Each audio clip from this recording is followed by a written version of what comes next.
అందరికీ నమస్కారం. నేను మీ పిసారెడ్డి. ఈ ఉగ్రవాద సంస్థలు తయారు చేస్తుంటాయి. సూసైడ్ బాంబర్స్ అంటే ఆత్మాహుతి దళాలు. వీళ్ళని చూసినప్పుడు నాకు నిజంగా ఆశ్చర్యం వేస్తుందండి. ఎందుకంటే వాడు సచ్చేది గాక ఇంకొక 10 మందిని చంపేస్తాడు వీడు. అరే ఏంట్రా మీ బతుకు? ఒకవేళ వాళ్ళ పోరాటంలో నిజాయితీ ఉంటే వాళ్ళు సాధించుకొని అది అనుభవించే అర్హత కూడా వాళ్ళకుండదు. సచ్చిన తర్వాత ఏం సాధిస్తారండి? దానికోసంగా ప్రాణాలు పణంగా పెట్టాల్సిన అవసరం ఏంటి? ఒకవేళ ప్రజల మద్దతు ఉంటే దాన్ని అందరూ సమర్థిస్తే వాళ్ళ పోరాటాన్ని ప్రజల మధ్య చేరే పోరాటం చేయొచ్చు. కానీ వీళ్ళకి ప్రజల మద్దతు ఉండదు. కేవలం ఏంటంటే వ్యక్తిగత లాభాపేక్ష.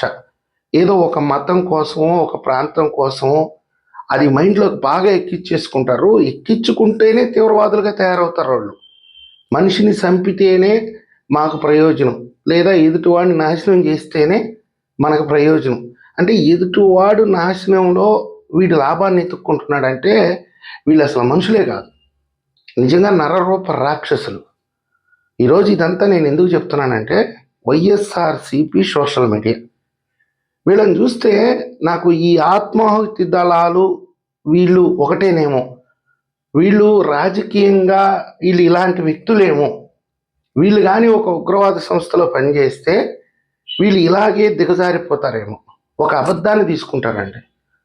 ఆ అబద్ధాన్ని ఏ విధంగా స్ప్రెడ్ చేస్తారంటే జనాల్లోకి చాలా నీచంగా.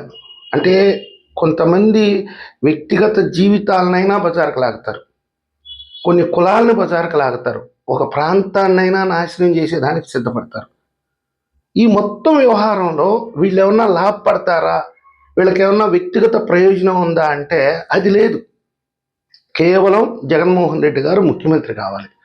జగన్మోహన్ రెడ్డి గారు ముఖ్యమంత్రి అయినా వీళ్ళకి ఒరిగేది ఏముండదు. అది ఒక రకమైనటువంటి పైశాచిక ఆనందం.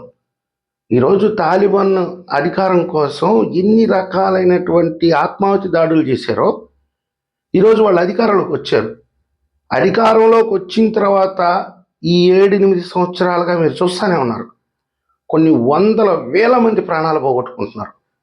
అదే ఆఫ్ఘనిస్తాన్లో ప్రజాస్వామ్య పరిపాలన జరిగితే వీళ్ళు అట్లా కూడా బతకనీలా, అలా కూడా వీళ్ళు ఏం చేశారు, తాలిబాన్లు దాడి చేశారు.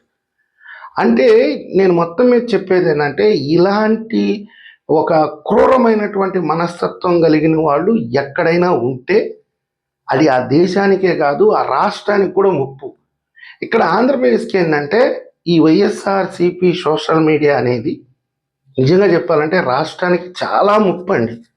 ఎంత ప్రమాదకరం అంటే నేను ఎప్పుడు జనాలు ఎదురుతాను, మీకు అందరికీ తెలుసు. మొన్న ఈ మధ్య నేను వేరే ఒక చిన్న మారుమూల పల్లెటూరుకి వెళ్తే అమరావతి గురించి మాట్లాడుకుంటున్నాం, నేను నా ఫ్రెండ్. మధ్యలో ఒక ఆయన ఎడ్యుకేటెడ్ పర్సన్, ఆయన పైగా టీచర్, ఆయన చెప్తున్నాడు, ఎందుకంటే మునిగిపోద్ది అంట కదా అమరావతి, అదంతా నల్లరాగడి భూమి అంట కదా, పునాదులు కుంగిపోతాయంట కదా లోపల, ఎందుకు అక్కడ అన్ని వేల కోట్ల రూపాయలు పెట్టుబడి పెట్టి నగరాన్ని కట్టడం. ఆ తర్వాత నేను క్లియర్గా చెప్పాను, అవన్నీ చెప్పిన తర్వాత అర్థం చేసుకొని కూడా అయినా ఎందుకులేండి, ఏదో విజయవాడ గుంటూరు మధ్యలో ఆ నాగార్జున యూనివర్సిటీలో 4 బిల్డింగ్లు కట్టేస్తే సరిపోద్ది కదా. ఇలాంటి వాళ్ళు నాకు చాలామంది ఎదురయ్యారండి. ఇందులో దాదాపుగా 80% ఏమంటారంటే ఏదో ఒకటి ఉండాలి కదా కట్టనివ్వండి అనేవాళ్ళు 80%. 20% మందిని ఏ విధంగా మార్చాలన్నా కానీ మార్చే పరిస్థితి కాదు.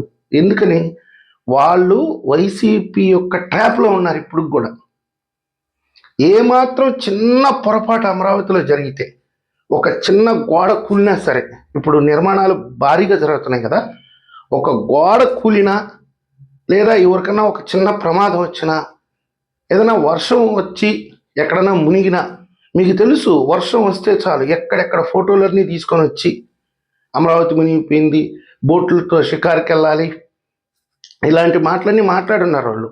ఇప్పుడు గనక ఏదైనా ఒక చిన్న ప్రమాదం, దేవుడి దేవల్ల అలాంటివి జరగకూడదు, ఏదన్నా జరిగితే మాత్రం వీళ్ళకి వెనక ముందు ఆలోచించరు, దాని మీద దుష్ప్రచారం మొదలు పెడతారు.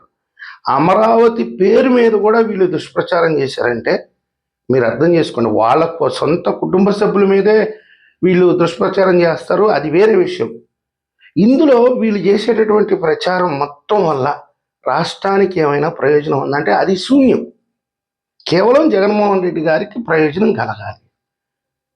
అంటే మీరు ఒకసారి అర్థం చేసుకోండి ఎంత బలంగా జనాల్లోకి తీసుకెళ్తారంటే, నేను వైసీపీ సోషల్ మీడియాకి సంబంధించి కొంతమంది చాలా మంచి పేరున్న వాళ్ళ అకౌంట్స్లోకి వెళ్ళి వాళ్ళకి పెట్టే కామెంట్లు చూశాను. అంటే సామాన్య ప్రజలు ఏమన్నా వీళ్ళకి సపోర్ట్ చేస్తున్నారా అని. ఇప్పుడు కారుమూరి వెంకటరెడ్డి గారు అలాంటి పెద్ద పెద్ద వాళ్ళు ఉన్నారు కదా, ఇప్పుడు అమెరికాలో ఉండి పోస్టులు చేసేవాళ్ళు, ఇలాంటి వాళ్ళ పోస్టుల్లోకి వెళ్ళి అసలుకి కింద ఏం కామెంట్లు పెడుతున్నారు ప్రజలంటే పచ్చి బూతులు తిడుతున్నారు. నిజంగా చెప్పాలంటే నీ అమ్మ నీ అక్క, నువ్వు అసలు ఒక మనిషికే పుట్టావంటరా, ఎందుకురా నీ జన్మ అని కామెంట్లు పెడుతున్నా కానీ సిగ్గు శరం మానం అభిమానం అన్నీ వదిలేసి వాళ్ళు చెప్పాల్సిన విషయాన్ని ఏదైతే వాళ్ళు ఒక అబద్ధాన్ని పట్టుకొస్తారో ఆ అబద్ధాన్ని ప్రజల మీదకి రుద్దే ప్రయత్నం చేస్తారండి. 80% ఇప్పుడు వాళ్ళ మాటలు నమ్మే పరిస్థితులు లేరు. తెలుసుకుంటున్నారు, కొంతమంది అనుమానం ఉన్నా కానీ ఇది వాస్తవం అవాస్తవం అని తెలుసుకుంటారు. కానీ 20% మాత్రము వీళ్ళ ట్రాప్లో పడిపోతారండి. దయచేసి ఏంటంటే వీళ్ళ పట్ల కొంచెం అప్రమత్తంగా ఉండండి. ఏదైతే ఉగ్రవాద సంస్థల్లో పనిచేసే ఆత్మాహుతి దళాలు ఎంత ప్రమాదమో ఈ వైసీపీ సోషల్ మీడియా కూడా అంతకంటే ఎక్కువ ప్రమాదం. ఇలాంటి ఉగ్రవాద సంస్థల వల్ల దేశాలు ఎలాగైతే నాశనం అయిపోతున్నాయో మన ఆంధ్రప్రదేశ్ నాశనానికి ఎప్పుడైనా సరే వీళ్ళే మూలకారకులు. ఏదో ఒక రకంగా వీళ్ళు చేసే పని చేస్తూనే ఉంటారు. దయచేసి మళ్ళీ మళ్ళీ విజ్ఞప్తి చేస్తున్నాను, ప్రజలైతే ప్రతి క్షణం వీళ్ళ పట్ల అప్రమత్తంగా ఉంటే మీ జీవితాలు బాగుంటాయి.